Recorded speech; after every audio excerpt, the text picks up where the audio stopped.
நம்ம என்ன செய்ய போகிறோம் பார்த்தீங்கன்னா பாஸ்தா தான் செய்ய போகிறோம். இங்கே பாருங்கள் பெரிய பெரிய வச்சாச்சு. வாங்க எப்படி செய்யுது பார்க்கலாம்.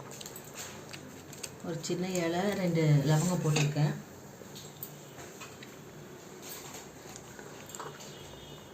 எண்ணெய் 2 வெங்காயம் போட்டுக்கலாம். வெங்காயம் கருவேப்பிலை. வெங்காயம் வதங்கிச்சு. இப்போ கொஞ்சம் இஞ்சி பூண்டு பேஸ்ட் போட்டுக்கலாம்.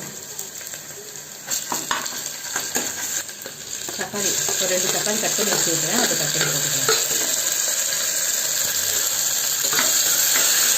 பச்சை மிளகாய் போட்டுக்கலாம்.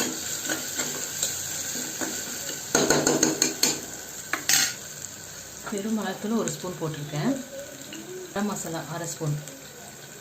தேவையான அளவு உப்பு போட்டிருக்கேன்.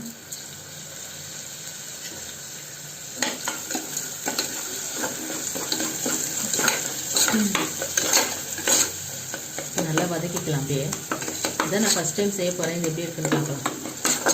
இந்த பாஸ்தாவை போட்டுக்கலாம். இது அப்படியே போடலாம். நம்ம வாஷ் பண்ணலாம் தேவையில்லை. ஏன்னா இது குறைஞ்சிடும்ன்றாங்க. அப்படியே போட்டுக்கலாம்.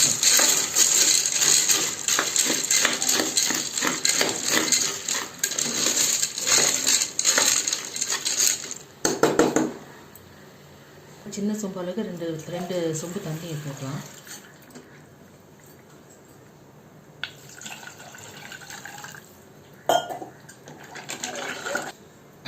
இப்போ வந்து தண்ணி பத்தாதுன்னு நினைக்கிறேன். இன்னும் கொஞ்சம் ஊற்றிக்கலாம். நம்ம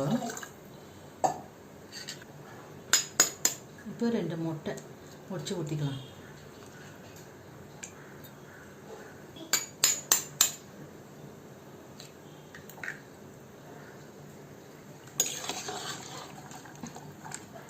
இப்போ இது நம்ம வந்து 2 விசில் விடலாம். 2 விசிலுக்கு அப்புறம் நம்ம எப்படி இது பார்க்கலாம். ஓகேங்களா? இப்போ 2 விசில் வந்துடுச்சு. எப்படி இது ஓப்பன் பண்ணி பார்க்கலாம்.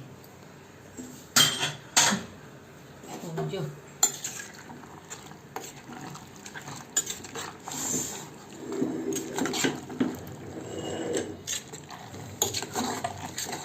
இதை வந்து காரம் கம்மியாக போட்டிருந்தேன். நான் இன்னும் கொஞ்சம் காரம் போட்டிருந்தேன் நல்லா இருக்கும். ஆனால் பசங்க சாப்பிட்றதுனால காரம் கொஞ்சம் கம்மியாக போட்டிருந்தேன். அது வெளுத்த மாதிரி இருக்குது.